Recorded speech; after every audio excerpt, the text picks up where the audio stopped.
Assalamualaikum warahmatullahi wabarakatuh. Balik lagi saya bersama Ustadz Irawan Abu Sama di channel Dakwah Terus.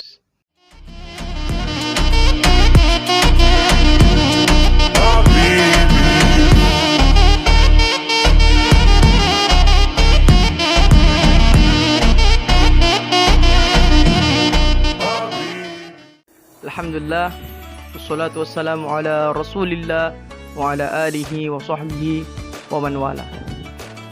Segala puji atas rahmat dan karunia Allah Subhanahu wa taala yang mana kita kembali bisa mengisi acara di channel Dakwah Terus. Untuk membuka acara kita di majelis Dakwah Terus, mari kita bersama-sama membaca basmalah. Bismillahirrahmanirrahim. Baik, selanjutnya kita akan membacakan berita-berita terkini berkaitan dengan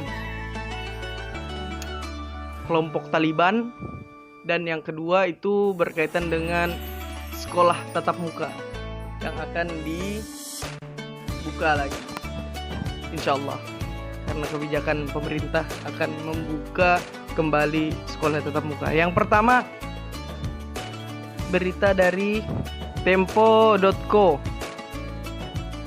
Judulnya, Taliban kuasai Afghanistan, seperti ini susunan kepemimpinannya. Struktur kepimpinan Taliban telah lama menjadi misteri, dengan sedikit yang mengetahui tentang cara kerjanya serta siapa saja figur-figur pentingnya. Jadi Taliban ini akan membentuk struktur kepemimpinan. Jadi berita lengkapnya bisa dicek di Tempo.co. Oke, berita selanjutnya dari Detik Edu. Kapan sekolah tetap buka dimulai? Ini ketentuan terbaru dan wilayah yang masih dilarang. Jakarta, pertanyaan soal kapan sekolah tatap muka dimulai kembali muncul seiring pengumuman perpanjang pemberlakuan pembatasan kegiatan masyarakat atau PPKM pada Senin 9/8/2021. Ternyata beberapa wilayah sudah dapat melakukan sekolah tatap muka terbatas di mana saja. Berdasarkan aturan wilayah PPKM level 1-3 telah diperbolehkan melakukan sekolah tatap muka. Oke, berita lengkapnya bisa dicek di Detik Edu. Kenapa saya memberitakan tentang Taliban dan sekolah? Karena Taliban juga berkaitan dengan jihad dan sekolah pun juga jihad. Apa kena-mengena antara dua berita ini? Itu ada di tema kita, jihad tanpa berdarah. Jadi kita berjihad tidak mesti harus berperang, tapi alangkah bagusnya ketika keadaan sudah mendesak, baik kita perang. Tapi ada amalan-amalan yang pahalanya sama seperti jihad tanpa kita harus ikut berperang. Nanti itu akan dijelaskan oleh Ustazuna Irawan Abu Sama di materi yang akan kita bahas nanti. Oke, selanjutnya kita akan tilawah dan dipandu oleh Ustadz Irawan. A'udzu billahi minasy syaithanir rajim. A'udzu billahi minasy syaithanir rajim. Bismillahirrahmanirrahim. Bismillahirrahmanirrahim. Yas'alunaka 'anil anfal. Yas'alunaka 'anil anfal. Qulil anfalu lillahi war rasul. Qulil anfalu lillahi war rasul. Fattaqullaha wa aslihu dzata bainikum. واتقوا الله وأصلحوا ذات بينكم وأطيعوا الله ورسوله إن كنتم مؤمنين وأطيعوا الله ورسوله إن كنتم مؤمنين إنما المؤمنون الذين إذا ذكر الله وجلت قلوبهم إنما المؤمنون الذين إذا ذكر الله وجلت قلوبهم وإذا تليت عليهم آياته زادتهم إيمانا وإذا تليت عليهم آياته زادتهم إيمانا وإذا تليت عليهم آياته زادتهم إيمانا وعلى ربهم يتوكلون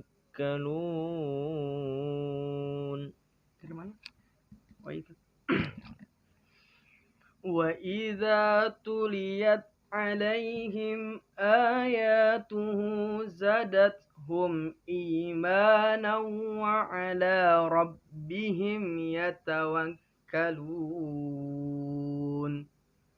صدق الله العظيم صدق الله العظيم. Alhamdulillah. Tadi kita sudah selesai pembacaan tilawah, yaitu surah Al-Anfal ayat 1 dan ayat 2 yang dipandu oleh Ustazuna Irawan Abu Sama.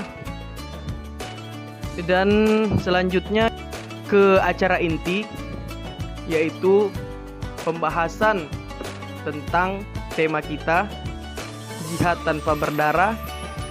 Materi ini akan langsung disampaikan oleh Ustazuna Irawan Abu Sama. Waktu dan tempat saya persilakan. Fadhol Ustaz. Bismillahirrahmanirrahim. Assalamualaikum warahmatullahi wabarakatuh. Waalaikumsalam warahmatullahi wabarakatuh. Alhamdulillah alladzi bi ni'matihi tatimmus shalihat. Asyhadu an la ilaha illallah wahdahu la syarika lah wa asyhadu anna Muhammadan abduhu wa rasuluh. Allahumma salli ala nabiyyina Muhammadin wa ala alihi wa sahbihi ajma'in. Amma ba'd. Teman-teman, para pemirsa dakwah terus yang semoga senantiasa dalam lindungan Allah Subhanahu wa taala. Amin. Pada malam hari ini berbahagia sekali saya bisa hadir mendampingi Akh Fajri selaku pemilik akun dakwah terus. Pembahasan yang sangat menarik dari tema yang diangkat pada malam hari ini, yaitu jihad tanpa berdarah. Ini ada kaitannya dengan tema sebelumnya yang pernah kita angkat, yaitu melawan hawa nafsu. Ya. Dan ada kaitannya juga dengan tema yang pertama di channel ini, yaitu kecanduan ibadah. Ya. Kenapa? Kalau orang sudah candu ibadah, berarti ada semangat, ada motivasi yang kuat di dalam dirinya. Kemudian ketika motivasi dan semangat itu membuncah di dalam diri seorang, maka akan mengalami peningkatan level pada diri seorang, yaitu semangat yang lebih tinggi lagi yang disebut dengan mujahadah. Nah, maka disinilah pentingnya kita sampaikan materi ini supaya teman-teman barangkali yang sudah sampai ke level itu, mujahadah yang tinggi, motivasi di dalam dirinya sudah sangat tinggi, sehingga girohnya terhadap pembelaan, ya, pembelaan terhadap syariat Allah, agama Allah yaitu Islam sangat tinggi, yang dikhawatirkan nanti bisa tidak terkendali. Ya, karena kalau sudah tidak terkendali, biasanya rambu-rambu yang sudah ditetapkan oleh syariat Islam itu bisa kebablasan. Dan kalau sudah kebablasan, tidak sesuai dengan rambu-rambu, yang tidak baiknya nanti citra syariat Islam itu yang akan rusak. Karena Rasulullah SAW diutus itu sebagai rahmatan lil alamin, membawa din yang penyayang, ya. Jangankan kepada sesama manusia, kepada hewan saja, ya, umat Rasulullah itu diajarkan dengan penuh kasih sayang ketika misalnya akan menyembelih hewan kurban atau hewan-hewan sembelihan yang lainnya. Itu dianjurkan apa? Pisau. Mengasah, menajamkan pisau. Itu bentuk rahmat, ya, rahmatan lil alaminnya Islam. Agar tidak tersiksa. Ini hewan, binatang, gitu kan? Apalagi kalau kaitannya dengan manusia. Bahkan tidak main-main Al-Quran itu mengingatkan, ya, bahwasanya ketika seseorang membunuh satu jiwa, itu ibaratnya dia sudah membunuh seluruh manusia yang ada di dunia ini. Saking besarnya dosanya itu. Sebaliknya kalau dia mampu menyelamatkan satu jiwa, ya, seakan-akan dia menyelamatkan jiwa seluruh manusia di dunia ini. Maka berangkat dari sini, ya, kalau ada orang yang memandang Islam ini adalah agama yang keras, ya, agama yang radikal, ya, silahkan dipertimbangkan sendiri dari yang kami sampaikan tadi itu. Benar. Ya. Nah, berangkat dari sinilah kemudian kami akan menetapkan sebuah tujuan dari materi ini, bahwasanya semangat yang membuncah tadi tidak boleh menyebabkan seseorang terjatuh ke dalam kesalahan, ya, terjatuh dalam kesalahan dalam mengaplikasikan jihad itu sendiri. Benar. Ya. Karena jihad itu ada aturan-aturan mainnya. Ada aturannya. Ya, ada aturan mainnya. Dan serta-merta ikut ini perang nih. Iya, itu jihad. Iya, enggak semerta-merta seperti itu. Lihat ada kemaksiatan langsung diperangi, gitu kan. Lihat ada yang tidak yang bukan Islam atau non muslim diperangi. Tidak seperti itu agama Islam. Tidak ada toleransi, kan? Iya. Jadi kita di sini berusaha untuk sedikit memberikan pencerahan. Betul. Ya. Membantu memberikan pencerahan kepada terutama teman-teman, ya, yang menyaksikan channel dakwah terus ini. Ya. Mudah-mudahan bisa teredukasi dan tidak terprovokasi dengan media-media yang mencoba untuk memutarbalikkan fakta tentang ajaran Islam. Ya, seperti itu, ya. Mengedukasi dan memotivasi. Teman-teman yang semoga kita semua dirahmati oleh Allah Subhanahu wa taala, untuk lebih mengarahkan kita lagi, ya, tentang apa sebenarnya perspektif kita terhadap makna jihad itu, ada baiknya kalau kita pahami dulu apa sebenarnya jihad itu. Iya. Definisinya apa, gitu kan? Saya juga belum tahu itu, Ustaz. Iya. Apa itu jihad sebenarnya? Gitu, ya. Jadi jihad itu kita menggunakan metode para ulama, ya, dalam memberikan satu definisi. Jadi kalau ulama Islam itu selalu ketika mendefinisikan sesuatu itu dimulai dengan definisi secara bahasa, atau bahasa kerennya itu secara etimologi. Ya. Jadi jihad ini asal katanya dari jahada. Asal katanya dari jahada, al-jahdu, al-juhdu. Ai at-ta'atu, al-masyaqqatu, al-wus'u. Ya. Yang berarti kekuatan, usaha, susah payah, dan kemampuan. Ya, jadi itu makna secara bahasa. Kemudian makna secara istilah, ya, yaitu al-jihadu wal mujahadatu. Istiqra'ul wus'i fi mudafa'atil adu. Ya, jihad artinya mencurahkan segala kemampuan untuk memerangi musuh.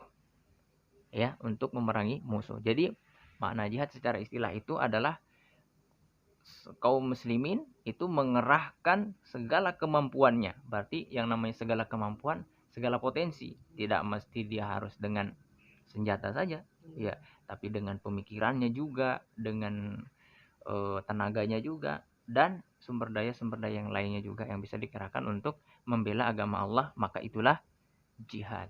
Seperti itu. Kalau memerangi musuh, yang termasuk musuh yang harus diperangi itu apa, Ustaz? Nah, ini pembahasan selanjutnya. Oke, siap. Oke. Jadi jihad itu terbagi menjadi 3 macam. Jihad pertama yaitu jihad melawan musuh nyata, yaitu orang-orang yang tidak beriman kepada Allah Subhanahu wa taala. Tapi ini juga nanti dalam aplikasinya tidak semerta-merta orang yang tidak beriman kepada Allah langsung dibunuh, tidak. Tidak, ya. Ada kaidah, nanti kita akan bahas ini. Itu yang pertama. Jihad yang kedua adalah jihad melawan syaitan, iblis yang tidak kelihatan, ya, yang selalu membisikkan. Jin kafir, ya. Ya, yang selalu membisikkan kejahatan-kejahatan supaya manusia itu terjerumus ke dalam kemaksiatan dan berujung kepada neraka Allah Subhanahu wa taala. Ini jihad menghadapi setan. Yang ketiga adalah jihad melawan hawa nafsu. Nah, ini yang saya bilang tadi ada korelasinya pembahasan kita dengan tema sebelumnya, ya. Dan mungkin teman-teman dakwah terus, ya, motivasinya agak sedikit masih sedikit gitu ya, mungkin masih dikatakan sedikit, tapi setelah mendengarkan, ya, bahwasanya melawan hawa nafsu itu bagian dari jihad, ternyata insya Allah ini akan membangkitkan semangat lagi, ya, membangkitkan semangat lagi. Nah, jadi saya kira jelas ya. Jadi jihad itu ada 3, ya, jihad melawan musuh yang nyata, ya, kemudian jihad melawan syaitan, dan yang terakhir jihad melawan hawa nafsu. Sekarang berbicara tentang hukum jihad, ya, hukum jihad. Sehingga dari ketika kita memahami hukumnya, nah disinilah yang akan menentukan sikap kita nanti, ya, menentukan sikap kita bagaimana dalam menghadapi situasi-situasi yang sudah menjadi ketentuan syariat. Pertama, hukumnya adalah fardu kifayah. Fardu kifayah. Jadi berjihad melawan orang-orang non-muslim, orang kafir yang tidak beriman kepada Allah, yang memang melakukan perlawanan gitu ya, terhadap kaum muslimin, yang mengusik, yang intinya atau yang melanggar perjanjian dan seterusnya. Nah, ini baru ada dilakukan perlawanan. Tetapi kenapa dia dihukumi sebagai fardu kifayah? Karena situasinya itu tidak mendesak. Ya, misalnya tidak di negara kita, ada di negara luar sana, Afghanistan tadi yang disebutkan itu, maka orang-orang Indonesia yang berjihad ke sana itu fardu kifayah. Jadi fardu kifayah itu adalah hukum di mana ketika sebagian kaum muslimin telah melaksanakannya, maka gugurlah dosa atau gugurlah kewajiban kaum muslimin yang lain tidak sempat melaksanakannya. Yang kedua, hukum jihad itu adalah fardu ain. Ya, fardu ain. Yang namanya fardu ain itu berarti diwajibkan kepada setiap orang. Saya wajib, antum wajib, semua yang ditetapkan. Jadi kembali, fardu ain itu ada 3 kondisi. Pertama, kondisi seseorang itu menjadi fardu ain dalam berjihad fisabilillah adalah apabila, ya, pasukan kaum muslimin sudah berhadapan langsung dengan pasukan kafir. Bahkan di sini tidak ada yang boleh mundur dari kaum muslimin. Kalau ada yang mundur, maka dia termasuk orang yang berdosa besar. Termasuk munafik mungkin, Ustaz, ya. Bisa dikatakan seperti itu. Ya, masuk dosa besar. Nanti silahkan dibuka surah Al-Anfal ayat ke-16. Yang kedua, kondisi jihad itu menjadi fardu ain bagi seseorang adalah apabila musuh menyerang dan mengepung ya suatu negeri, ya kaum muslimin yang aman. Negeri kaum muslimin yang aman dikepung. Nah, maka di sini fardu ain, ya penduduk itu harus keluar menghadapi musuh-musuh yang sudah mengepung mereka. Oke. Kecuali wanita dan anak-anak. Jadi kalau mereka tidak ikut tidak berdosa. Adapun selain dua golongan ini, maka kalau tidak ikut berdosa. Orang tua pun, orang tua yang sudah renta lanjut usia. Iya, coba kita lihat para sahabat itu, Iya, ya kan? benar. Umur 50, 60 Rasulullah Iya. 60 tahun masih berjihad. Intinya ya usia ya lanjut usia yang memang masih produktif ya, masih mampu. Jangan sampai datang ke medan jihad malah dia yang Iya, malah dia yang diurusi. Nah, itu enggak bisa yang seperti itu. Siap. Belum berperang sudah koid duluan. Oke, kemudian yang ketiga, ya, jihad itu menjadi fardu ain ketika ada seorang imam yang menunjuk beberapa orang untuk pergi berjihad. Ya, seperti itu. Ditunjuk ini fulan kamu harus berjihad, pergi ke sana. Seperti Rasulullah yang menunjuk ya sahabat-sahabat yang harus ikut berjihad. Maka orang yang ditunjuk ini adalah orang-orang yang terkena fardu ain yang melaksanakan jihad. Jadi jelas ya, hukum jihad ada dua, fardu kifayah dan fardu ain. Fardu kifayah itu ketika kondisi aman, namun di negara lain kaum muslimin membutuhkan bantuan, maka yang berangkat ke sana itu sebagian kaum muslimin yang dengan keberangkatan mereka akhirnya menggugurkan kewajiban kaum muslimin yang ada. Kita sudah sama-sama mendengar ya teman-teman pembahasan kita tadi tentang definisi jihad, kemudian pembagian jihad itu ada 3, kemudian hukum jihad sudah jelas. Dari sini ya, dari tiga jenis, 3 golongan orang yang dikatakan fardu ain tadi, maka kita menimbang apakah sudah tepat di negeri kita ini ditegakkan jihad dengan cara berperang tadi atau tidak. Maka kalau kita lihat dari poin yang pertama tadi, kita tidak sedang berhadapan dengan musuh di medan perang.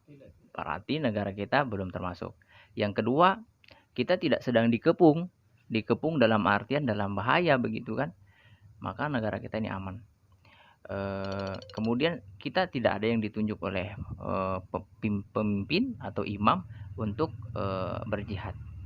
Nah, maka dari sini kita bisa menyimpulkan kalau ada terjadi fenomena di negeri kita ini, mereka mengebom gereja misalnya atau mengebom tempat ibadah selain ibadah non muslim, apakah perbuatan mereka itu dibenarkan dalam syariat kita?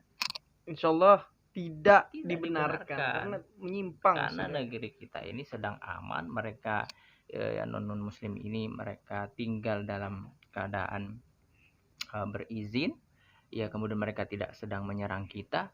Lalu kalau kita serang mereka, ya ini sudah keluar daripada ketentuan syariat kita.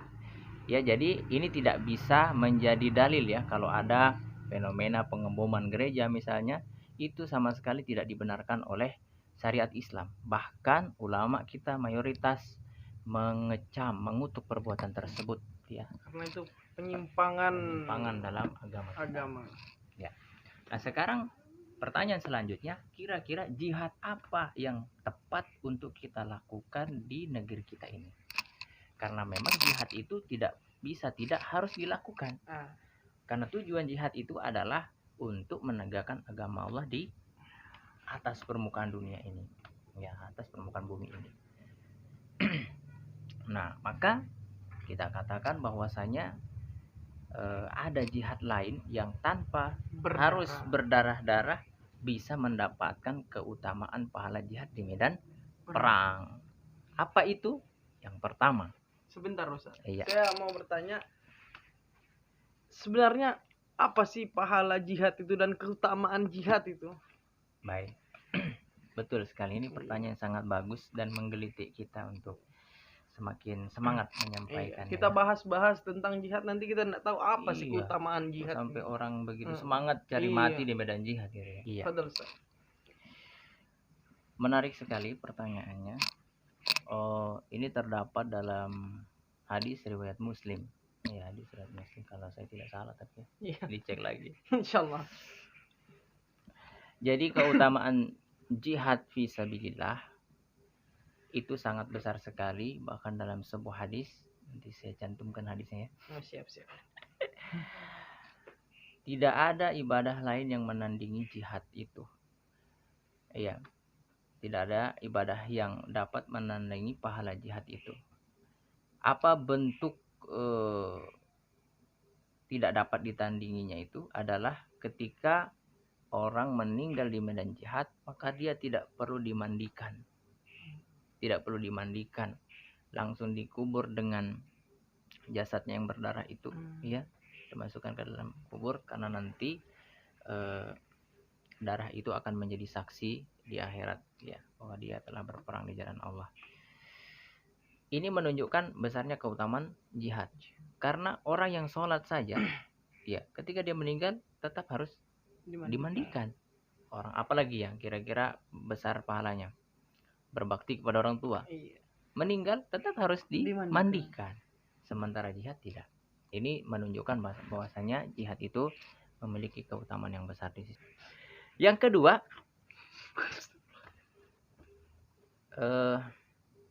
bahwa orang yang meninggal di medan jihad, di akhirat nanti dia tidak akan melalui proses hisab, langsung masuk ke dalam surga. Masuk surga tanpa hisab. Masuk surga tanpa hisab. Nah, besar tidak keutamaannya? Luar biasa. Luar biasa. Karena kita semua sebenarnya berharap tidak dihisab. Karena timbangan akhirat itu sangat akurat, ya. Tidak ada yang bisa kita sembunyikan. Nah, tidak bisa diubah-ubah ya, kayak timbangan-timbangan yang lanjut. Sekarang pasti orang mau mengejar pahala jihad itu kan. Makanya tadi barangkali orang-orang yang melakukan pemboman di mana-mana karena ada maksiat di situ, itu berangkat dari motivasi itu. Iya. Karena besarnya keutamaan jihad tadi itu. Itu baru beberapa tadi yang disebutkan keutamaan jihad. Bisa jadi. Nah, cuma masalahnya ketika dia salah dalam Menafsirkan, mengaplikasikannya, mengamalkannya, dia tidak dapat keutamaan itu. Nah, ini yang jadi masalah. Nah, salah tafsir. Salah tafsir. Sekarang masalahnya ada tidak, ya, menjadi alternatif pilihan ibadah yang dapat menyetarai pahala jihad. Iya. Gitu kan, jihad di medan perang. Jawabannya ada. Jawabannya ada. Apa itu? Yaitu belajar ilmu syar'i, belajar ilmu agama dan mengamalkannya. Yang kedua, berdakwah di jalan Allah Subhanahu wa taala. Ini adalah ibadah, ya, dua amalan yang pahalanya disetarakan oleh Allah Subhanahu wa taala dengan pahala jihad di medan perang tadi. Dalil belajar ilmu agama adalah termasuk bagian dari jihad terdapat dalam Quran surah At-Taubah ayat 122. A'udzu billahi minasy syaithanir rajim. وما كان المؤمنون لينفروا كافة فلولا نفر من كل فرقة منهم طائفة ليتفقهوا في الدين ولينذروا قومهم إذا رجعوا إليهم لعلهم يحذرون. وما كان المؤمنون, tidak sepatutnya kaum mukminin itu semuanya pergi ke medan jihad, gitu ya. Falaula nafara min kulli firqatin minhum ta'ifah liyatafaqahu fiddin. Mengapa tidak pergi dari tiap golongan di antara mereka beberapa orang untuk memperdalam pengetahuan mereka tentang agama? Waliyunziru qaumahum idza raja'u ilaihim la'allahum yahzarun. Dan untuk memberi peringatan kepada kaumnya apabila mereka telah kembali kepadanya, supaya mereka itu dapat menjaga dirinya. Dari ayat ini teman-teman sekalian, dapat kita pahami bahwasanya Allah Subhanahu wa taala melarang. Tidak sepatutnya tadi kan? Tidak sepatutnya. Ya, tidak sepatutnya. Semua kaum muslimin itu berangkat ke medan perang semuanya. Ya. Tetapi hendaklah dari tiap-tiap golongan mereka itu ada yang memperdalam ilmu agama. Nah, jadi Allah membagi dua kelompok nih. Jangan sampai pergi jihad semua. Kenapa? Kalau pergi jihad semua tak meninggal misalnya, siapa yang akan menebarkan Islam setelah itu? Iya. Nah, tapi Allah membagi dua teman-teman sekalian. Ada yang berjihad, ada yang menuntut ilmu agama. Maka analogi kita adalah tidak mungkin Allah membedakan pahalanya. Iya, seperti itu. Jadi paham ya? Jadi jelas bahwasanya menuntut ilmu agama itu adalah bagian dari jihad fisabilillah. Ya. Belajar agama. Belajar ilmu agama. Belajar ilmu agama. Kayak mana kalau misalnya belajar sekolah yang tadi kita baca beritanya tentang belajar tatap muka sekolah? Kalau ilmu yang disebutkan di dalam nas Al-Quran ataupun hadis, itu yang dimaksud adalah ilmu agama. Oh gitu. Ya, makanya dalam pembahasan keutamaan ilmu agama itu memang nanti supaya kita bisa memahami bahwasanya ilmu agama itu lebih utama daripada ilmu-ilmu dunia. Begitu. Tidak bisa disamakan. Ya.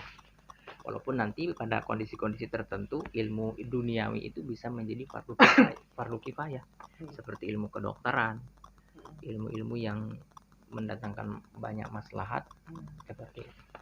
Itu bisa menjadi fardu kifayah. Nah, kemudian yang kedua tadi adalah yang termasuk amalan yang setara dengan pahala jihad adalah berdakwah. Berdakwah. Apa dalilnya? Sabda Rasulullah sallallahu alaihi wasallam, "Jahidul musyrikin bi amwalikum wa anfusikum wa alsinatikum." Ya.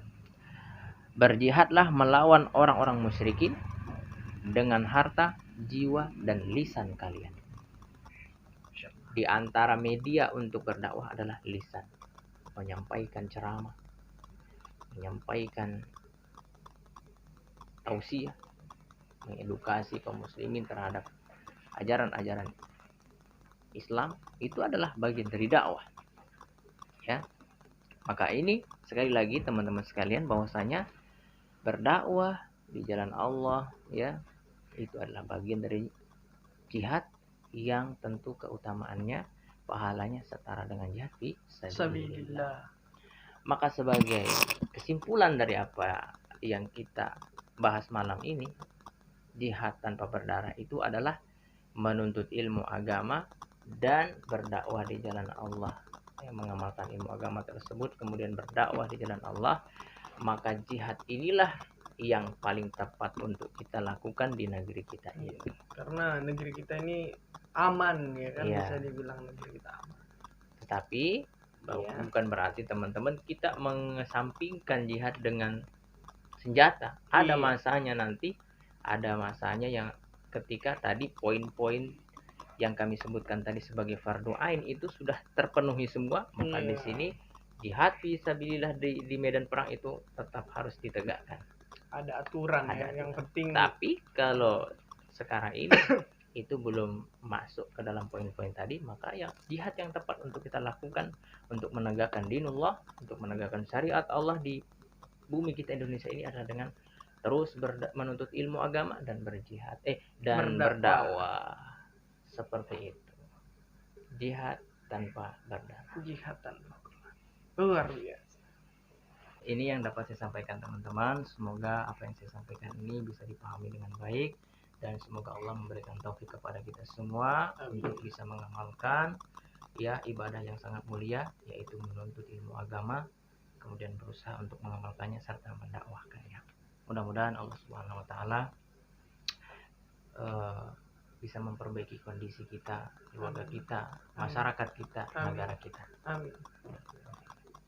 Selanjutnya saya kembalikan kepada Allah Banjari. Masya Allah. Itu tadi pembahasan materi kita, yang mana tadi ada poin-poin yang menarik menurut saya. Yang pertama, jika kita mau berjihad, tidak serta-merta kita main timpas sana, main timpas sini, bunuh sana, bunuh sini. Tidak seperti itu. Menyimpang dengan pemahaman kita, berbeda dengan pemahaman kita, boleh kita bunuh? Oh, tidak. Jadi ada aturan-aturan yang harus dipenuhi ketika kita hendak berjihad. Dan cara aman untuk berjihad, tadi poinnya tadi, menuntut ilmu agama dan berdakwah. Jangan sampai video ini dipotong, jangan sampai video ini dikatakan konten ini radikal, karena kita menyampaikan perihal dakwah. Ini hanya mengedukasi dan menyampaikan dakwah kita melalui media. Berdakwah boleh lewat mana saja, Ustaz ya. Jadi itu mungkin cukup jelas, sangat-sangat jelas pembahasan yang materi yang disampaikan oleh Ustadz Irawan Abu Samah. Semoga yang mendengarkan, yang berbicara, yang menyampaikan mendapatkan ridho Allah Subhanahu wa taala, dimampukan untuk istiqomah berdakwah di jalan Allah, diangkat derajatnya. Oke. Mungkin cukup sekian pembahasan kita kali ini. Jangan lupa selalu mengklik tombol like, komen, subscribe, dan bunyikan lonceng notifikasinya. Jangan lupa dibagikan. Oke, kita tutup acara ini dengan membaca doa kafaratul majlis.